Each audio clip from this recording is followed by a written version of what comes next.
Old School Lane Casual Chats is brought to you by Old School Lane, producing various content from blogs, videos, and podcasts discussing about movies, TV shows, video games, and everything else in between since 2011. You can check out the podcast on Anchor, Spotify, Google Podcasts, Apple Podcasts, Stitcher, Radio Public, Overcast, Breaker, Pocket Cast, and YouTube. We're associated with Channel Frederator, Manic Expression, The Comic Book Cast, and The Aaron Meta Show. Rudy's got the chalk.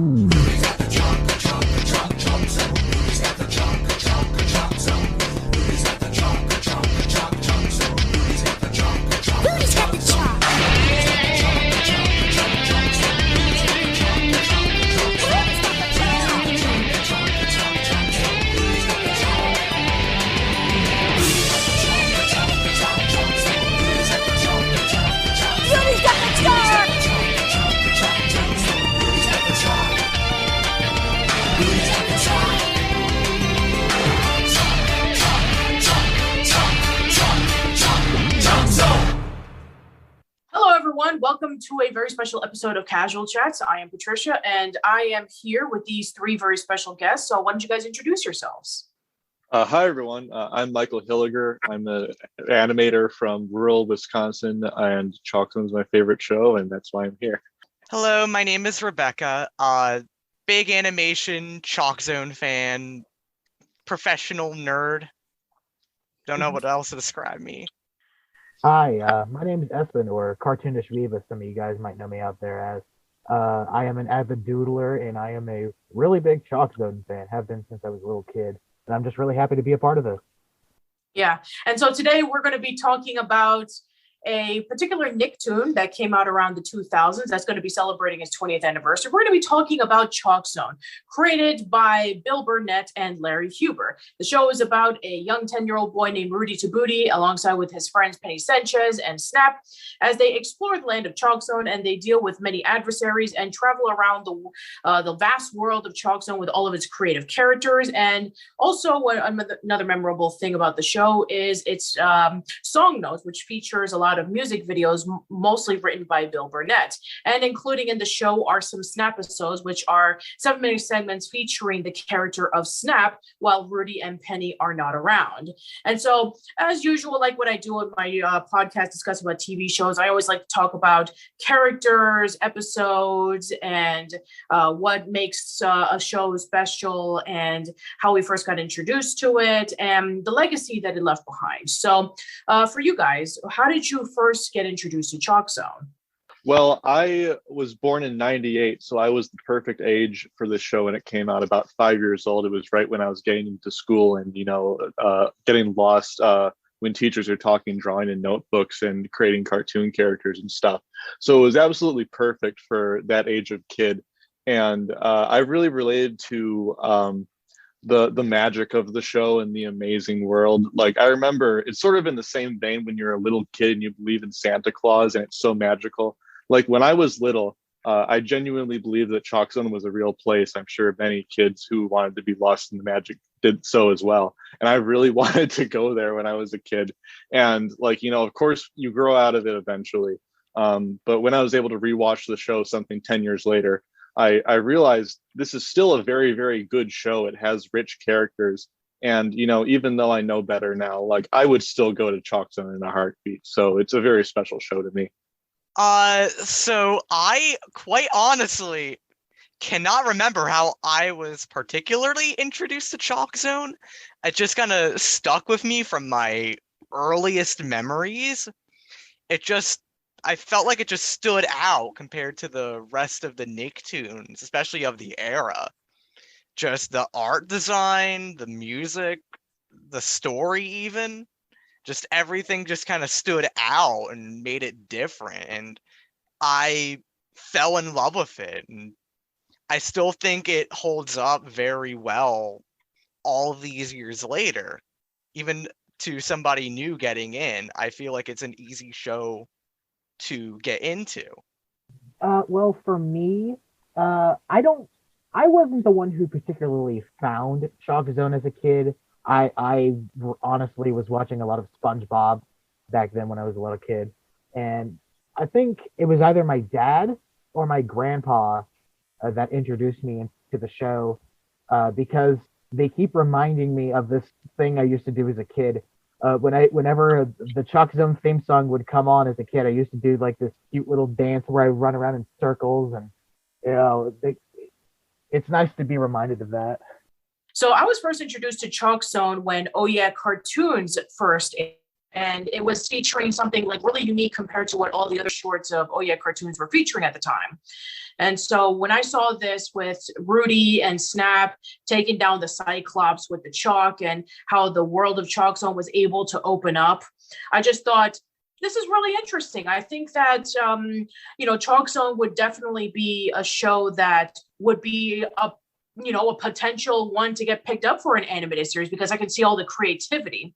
And then a few years later, it was announced that ChalkZone was picked up, including with My Life as a Teenage Robot and then The Fairly Odd Parents. To be fair, ChalkZone wasn't a show like I watched all the time, because I was reaching into my high school years and I was more into as we mentioned, I mentioned multiple times on my podcast, but As Told by Ginger, because I felt it was like leaning towards my demographic. But I did have younger cousins who were like watching the Nickelodeon shows from the 2000s, such as like the early seasons of SpongeBob and Fairly Odd Parents, and even with ChalkZone. So I did see what was on.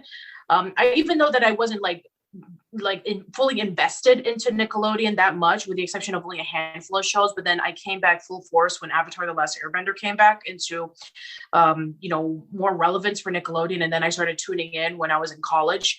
So I definitely was like following into the realms of ChalkZone probably when I was first starting Old School Lane, because I remember when Tumblr was huge, and I remember when a lot of people just started talking about ChalkZone. They were doing the drawings and they were talking about how the show was overlooked compared to a lot of the shows that came out around the 2000s. So yeah, I mean, I definitely followed through, and I even reached out to Bill Burnett many years ago on my Old School Lane blog, and I asked him questions about ChalkZone, and I even got a hold of Candy Milo, who was the voice of Snap from ChalkZone, and she talked about like what was her experiences working on the show. And I even did my list of my top 10 favorite ChalkZone songs, which we'll get to in just a moment. Introductions of how we got introduced to the show out of the way. So I'd like to know from you guys, who's your favorite character? Personally, for me, I would probably have to say Rudy. He's just a really nice kid. He has a good heart, and he just likes to draw. I'm going to say Rudy as well. I guess a little bit of Snap, too. I'm kind of biased when it comes to my favorite character. It's usually the main character. But I just like how creative he is, and Snap is just a funny character. He's the one who will, always make me laugh. I'm going to really spice this up by saying that Rudy is probably also my favorite character. I just saw a lot of myself in him growing up. And, when I show people ChalkZone in 2022 have never seen it before, they usually look at Rudy in 2 seconds and just say, oh, this is you, Michael, because he's a cartoonist who draws a lot and draws really fast. If we want a second contender, I think the Craniacs are a lot of fun. They're these robots voiced by Rob Paulson, and it's just a good performance and really cool design and funny, quirky robotic personality. It's a little off kilter. Yeah. My favorite character is Snap, because I love his zany personality. I love how funny and quirky he is, and I love how just very sharp-witted that he can be, especially with whatever situation happens. And as for like the villains, they're like the Craniacs are a really good one, and Scrawl is a really memorable one. Definitely one that is personally very memorable for me is the Pumpkin King, who was featured in just one episode of ChalkZone, but he's voiced by Tim Curry, and anything that Tim Curry is in is awesome, no matter how bad the TV show or movie that he's in. So yeah, I thought that was actually pretty cool. And a lot of the side characters are also really nice too. I mean, you have the Bathtub Granny, you have Blocky, you have even with like Rudy and Penny are also like a really good companionship. So yeah, I feel that with all the characters, even though that they all have their little quirky personalities, I feel that Snap is the one that like embodies ChalkZone the most for me. So yeah, now going into Chalk Zone. So what are you guys' favorite episodes? I think an episode that I think is especially well-rounded is Power Play. It's a season 2 episode about Rudy using ChalkZone to fake his way out of a science project. And it's a very innocent thing he does in a panic, but it creates this whole problem where it's a science project, and a scientist comes in and realizes that this otherworldly chalk material has been used in his project, and it gets taken to a lab. And the stakes of the episode are just very high, and it kind of brings the audience to believe that ChalkZone might be exposed to the world in a way that it hasn't been before. And also, I think it did a really good job showing Rudy's dilemma. When you write an episode of television, you want a character to make a mistake, and it can kind of be this difficult thing to balance where you want it to be a very relatable mistake. And I feel like the way it's presented, how Rudy just rushes into this and doesn't think of the consequences and kind of bruises his friend Penny, who worked really hard on the project, I think it's just beautifully done, and probably one of the most tightly written episodes of the whole show. So I'm gonna go. I don't have a particular favorite, but the ones that really stick out to me are the ones that usually involve, something in ChalkZone affecting the real world. Power Play, like Michael mentions, a good one. Some other examples that come to mind: Water, Water Everywhere, Gift of Good Intentions. Portable Portal, though, I feel like is I think like the best example of this, because usually it's Rudy having to escape a teacher who is basically she thinks these funny cartoon drawings aren't real, so they're not good. So Rudy basically uses ChalkZone while he has this little, Wii U gamepad sized chalkboard, and he's, using it to help out Snap, who's getting chased by a giant pizza. Meanwhile, so he's using it as an escape from this boring class that he knows is, a load of baloney. The teacher, is trying to stop Rudy, but Rudy gives her a reality check. Yes, gives her a reality check by showing off fantasy from a different world. Exactly. Do you mind if I chime in one thing real quick? Yeah, go for it. Yeah, I can say, as someone currently attending art school, there have been times where I've nudged some of my friends and been like, hey, this art professor is kind of like Miss Tweezer from ChalkZone, and we show it and everyone's like, yeah. So it's drawn from real life. I think for me, my favorite episode is actually the Smooch. Only just because I really like the Ha Men, and I like the songs that they did in the episode. Coconut and Rudy's the Man, and I also like Snapmobile. That's also a really classic one that I always like to go back to whenever I'm rewatching ChalkZone, just because it's always so fun. Yeah, those, and it's kind of sad that in the DVD, the Smooch is not there because of a copyright claim with the Baha Men featuring in that episode. And also that Put the Lime in the Coconut, which is a song that has been heavily copyrighted, which is another reason why it's not included in the DVD collection. But yeah, I think that those are really good choices. And also the fact that, Snapmobile is also a really memorable episode of ChalkZone as well. Yeah, definitely with me personally, any episodes involving with something happening at ChalkZone, just like you were saying, Rebecca, or anything involving with the villains, such as the Craniacs or Scrawl, or maybe some one-off villains from time to time, or even like the reoccurring villains that happened throughout seasons 2, 3, and 4 are also really memorable as well. They definitely like up the stakes when it came to ChalkZone.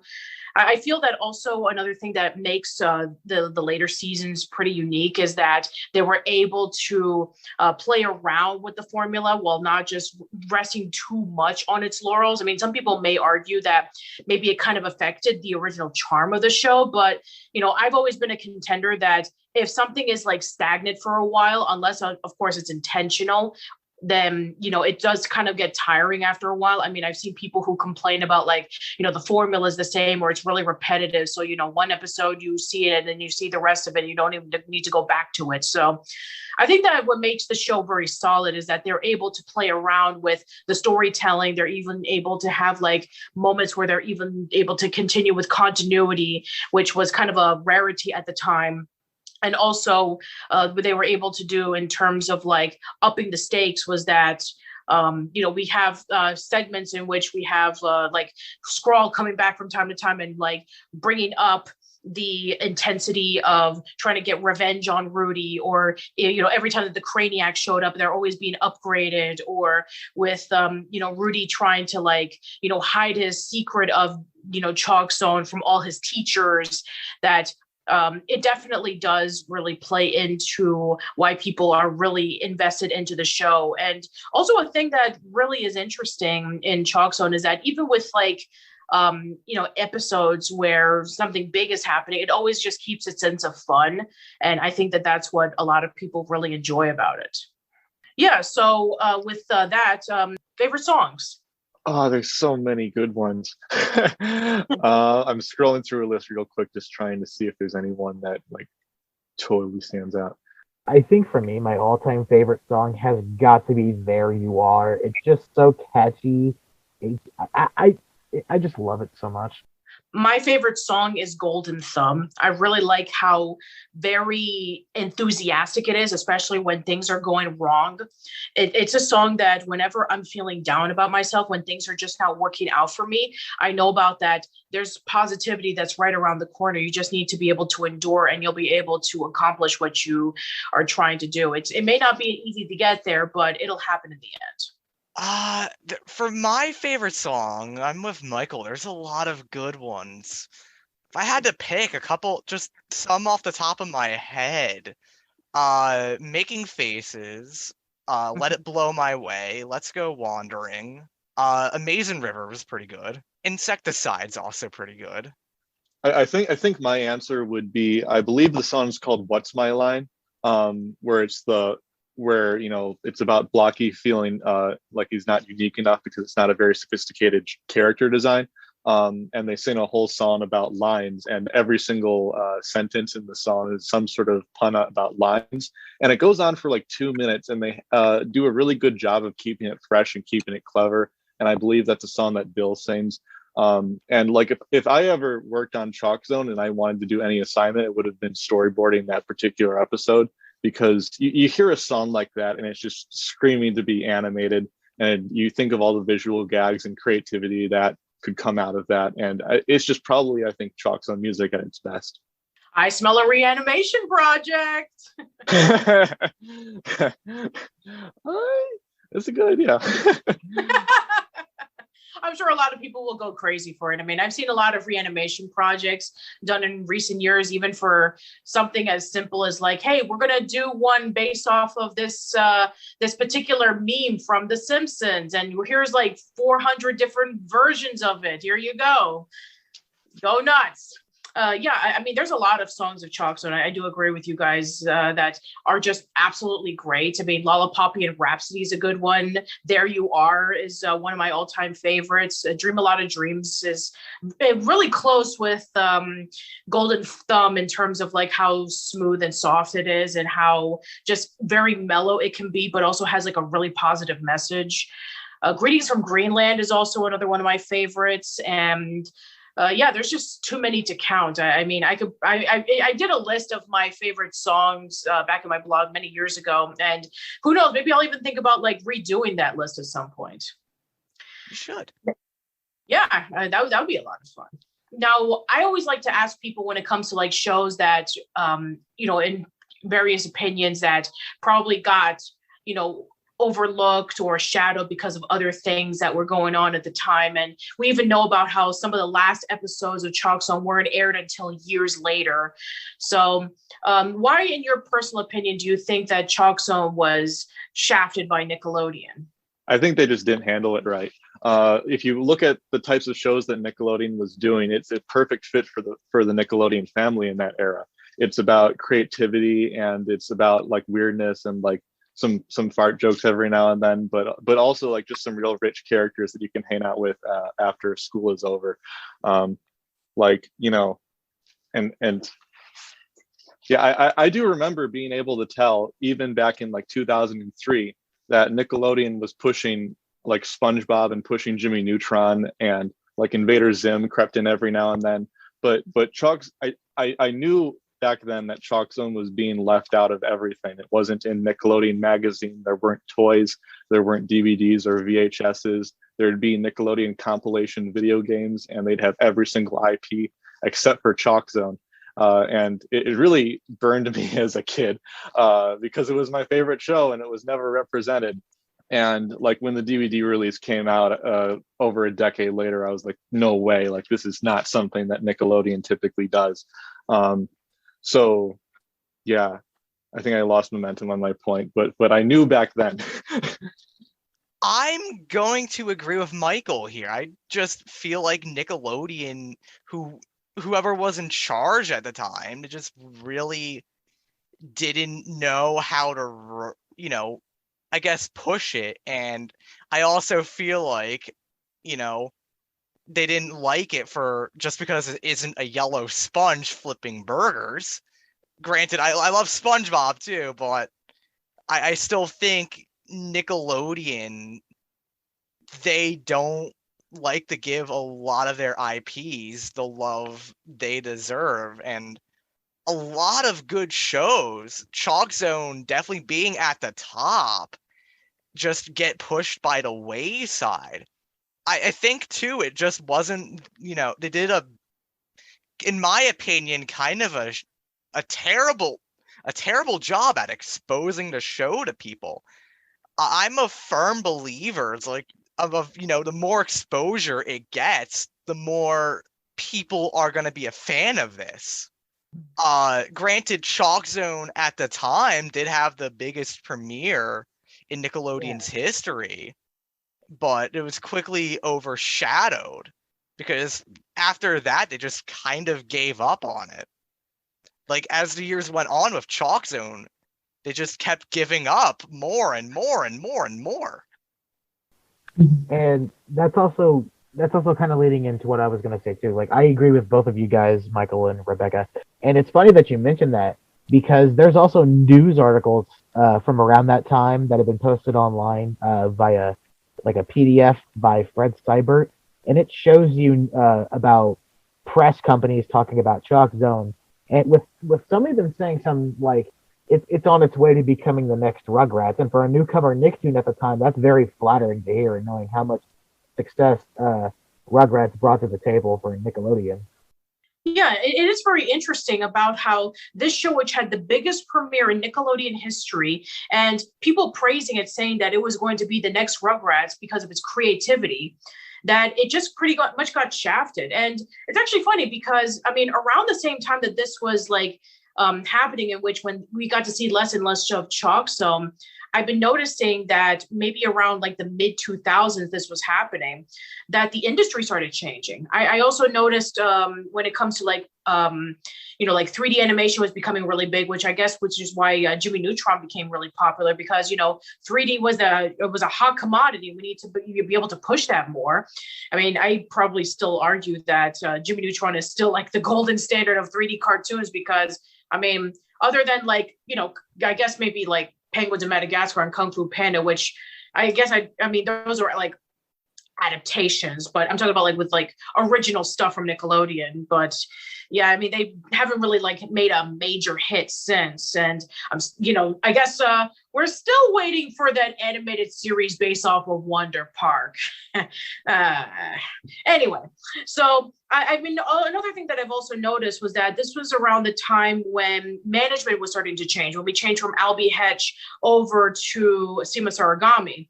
And as you guys probably know, that whenever that management changes, that's when the company changes. Even with like recently, where Melissa Joan Hart was talking about how the Clarissa revival that was planned since 2018 was completely crushed by Nickelodeon because of new management when Brian Robbins took over. And when that happened and when all his people started coming in, they were not interested in Clarissa Explains It All. So I guess maybe it was no exception. I mean, with like how Klasky Csupo was doing at the time, in which when 2004 was kind of like the time that it was pretty much done, with the exception of All Grown Up, I guess Nickelodeon were just scrambling. It's like, what's going to be our next, big hit? And I guess with the helpful success of SpongeBob, making a whole bunch of money, they were like saying, yep, SpongeBob is going to be our next big hit. And I guess for every other Nicktoon that didn't meet up to the SpongeBob standards, it's like, they don't really matter. Let's just release some episodes here and there. Let's just sprinkle them in. And then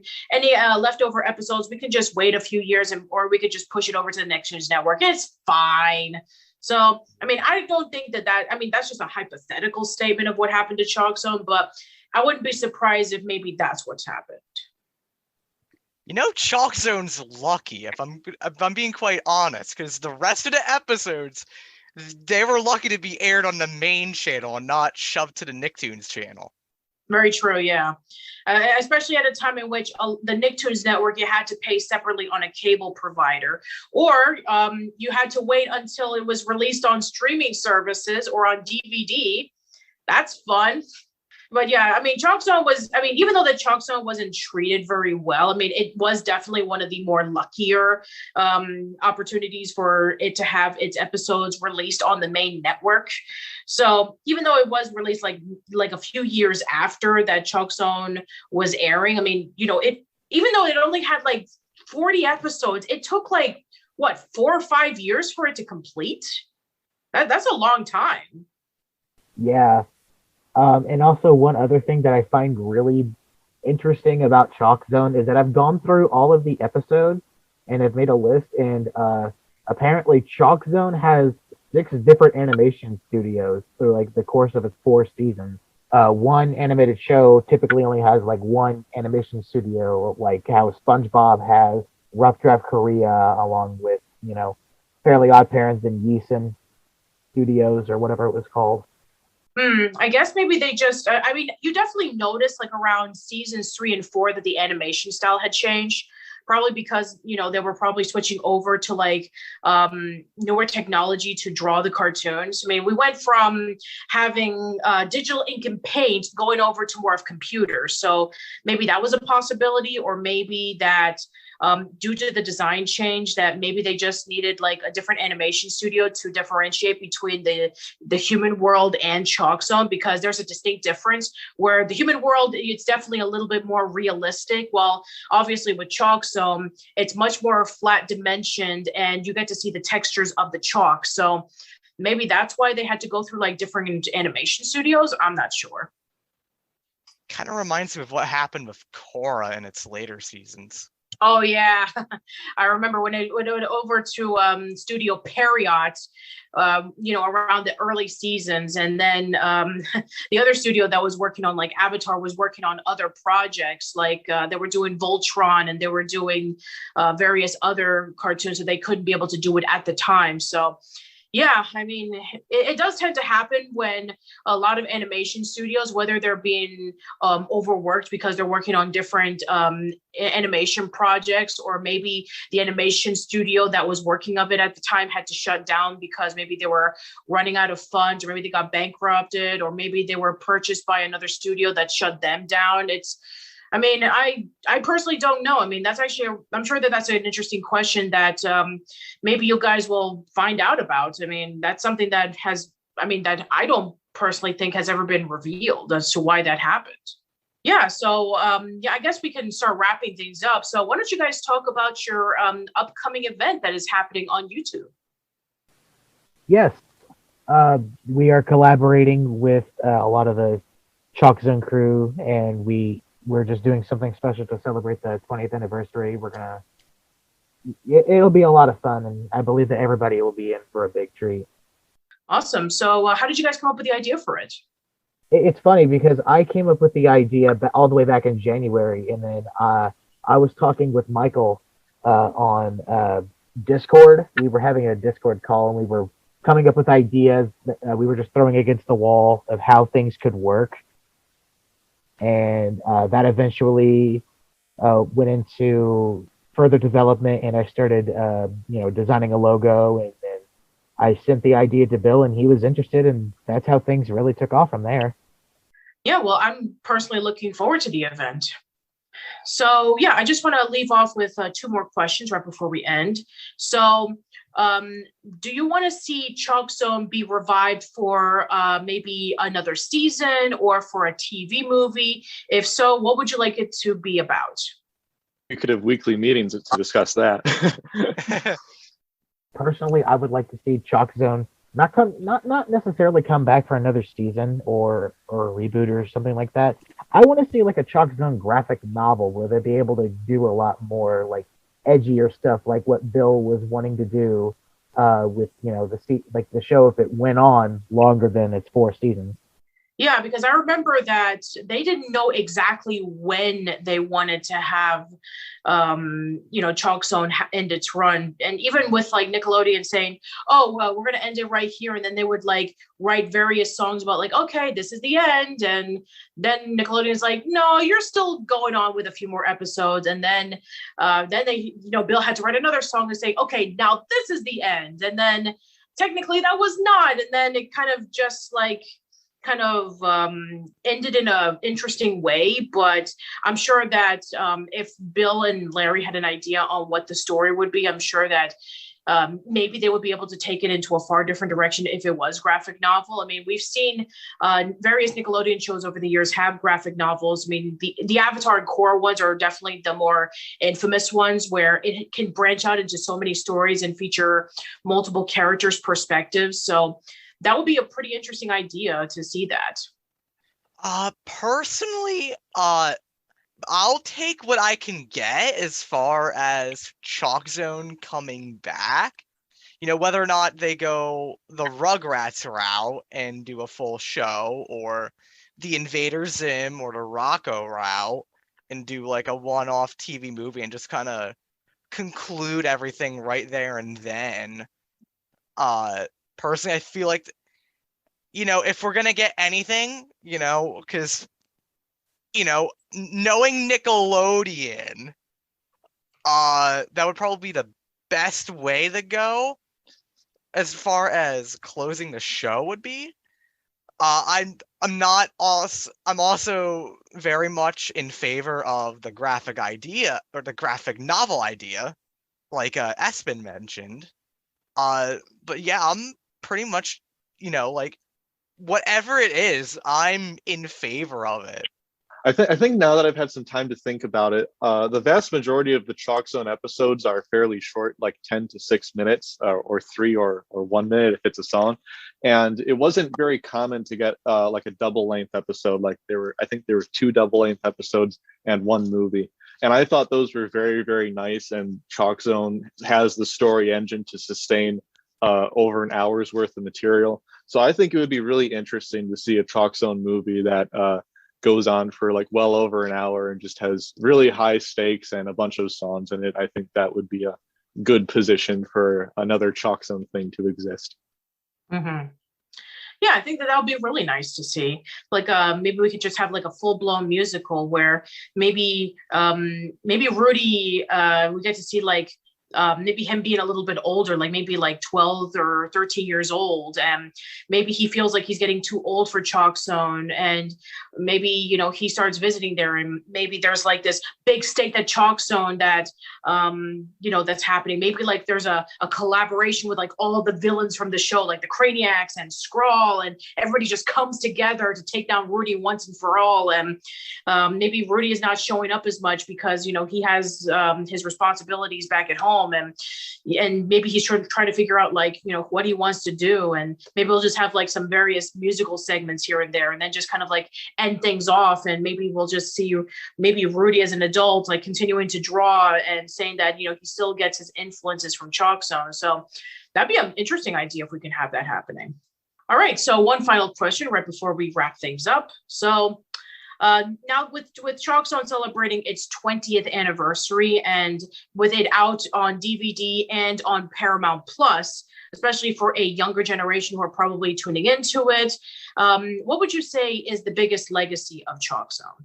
So I guess for me personally, I feel like this is more of my personal opinion, but I've made so many friends through ChalkZone, and like connecting with other, you know, just kind of, you know, I know this guy who knows this guy who knows this guy.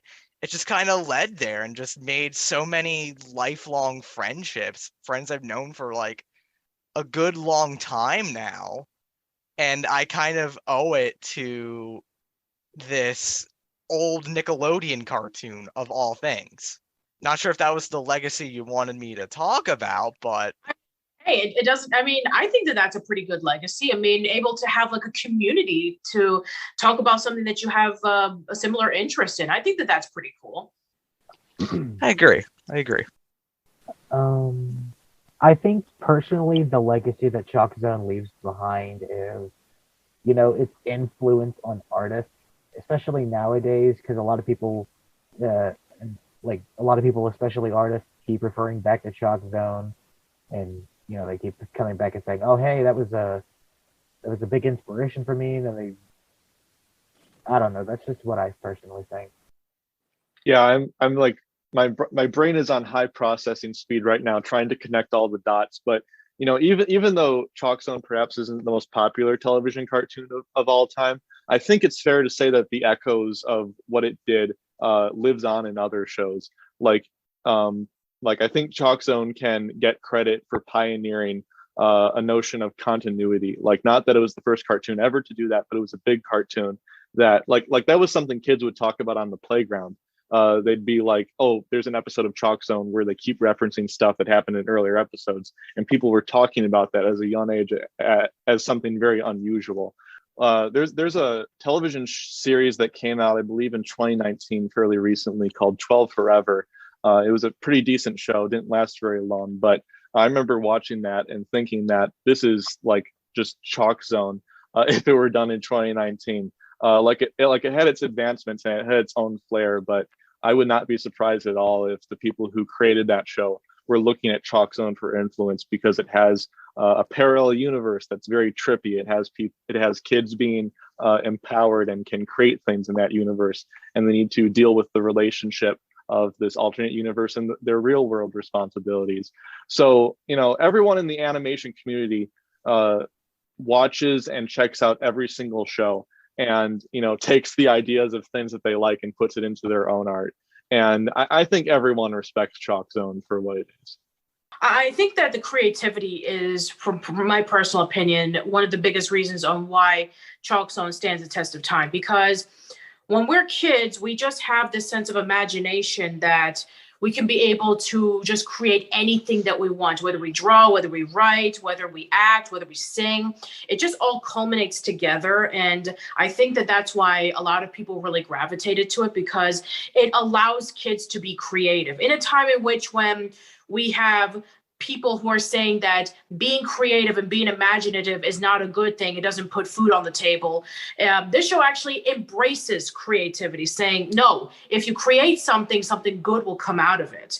I mean, either with like Rudy drawing, or with, we have Queen Bathsheba who sings, or with like the music videos or anything of the sort. I think that because it embraces and it encourages creativity, I think that that's why a lot of people can be able to gravitate towards ChalkZone. And it also doesn't hurt that the characters are also very solid as well, that can be able to be very relatable for a lot of people, or even make people laugh. So I think that that's what the legacy of ChalkZone leaves behind, just a sense of creativity that encourages people to express themselves of however they want, whether it be through art, or whether it be through singing or acting, or, anything. So, yeah.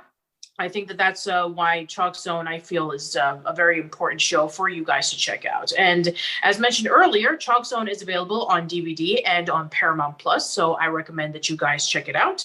And I want to thank you guys for coming on to the show and talking about ChalkZone. I really do appreciate it. No problem. Thanks for having us. I had a blast. Yeah. So, always fun to talk about ChalkZone with other mortal beings. That's great. So yeah, right before we go, why don't you guys plug and promote your stuff, and plug and promote the upcoming ChalkZone event? I'm Michael Hilliger, an animation person. I don't have a whole lot of content in the universe right now, but stuff is coming. I do have stuff in the oven that I think people will like a lot. So my Twitter would be @MichaelHilliger, and I have a YouTube channel called Hilliser, a misspelling of my last name, but a classy one. I guarantee that if you subscribe or follow, there will be cool stuff coming out in the summer that I think will blow people's mind. I'm on Twitter @Beccatsura, BECCATSURA. I'm trying to do voiceover as a I'm trying to get into voiceovers, voice acting, but mostly it's just my little comfy, cozy corner of the internet where I just talk about things. Sometimes I complain about things. Sometimes I just talk. Sometimes I get excited. Just stick around if that's your thing. I'm Espen, and my channel is Cartoonish Weeb, and I mostly just upload some cool clips and stuff that I find from VHS tapes, or rare things like soundtracks or bumpers or that type of thing. And you can follow me on there. And we are also uploading a edited version of the podcast, which will be uploaded later, following the actual podcast that's happening on the 22nd. All right. And as for me, you can check out my work at youtube.com/oldsschoollane, facebook.com/oldsschoollane. I'm on Twitter @Patty_B_Miranda. You can check out my blog, oldschoollane.net. You can check out my podcast on Anchor, Spotify, Google Podcasts, Apple Podcasts, Stitcher, Radio Public, multiple places. New episodes of my podcast will go there first, and then they'll go up in a few days on YouTube. So thank you so much for tuning in, everyone. Let us know in the comments below about how you first got introduced to ChalkZone. What were your favorite characters? What were your favorite episodes? What were your favorite songs? What were your favorite moments? Why do you think that ChalkZone got shafted by Nickelodeon? And what legacy do you believe that ChalkZone left? So that's it. Hope to see you around soon, and take care.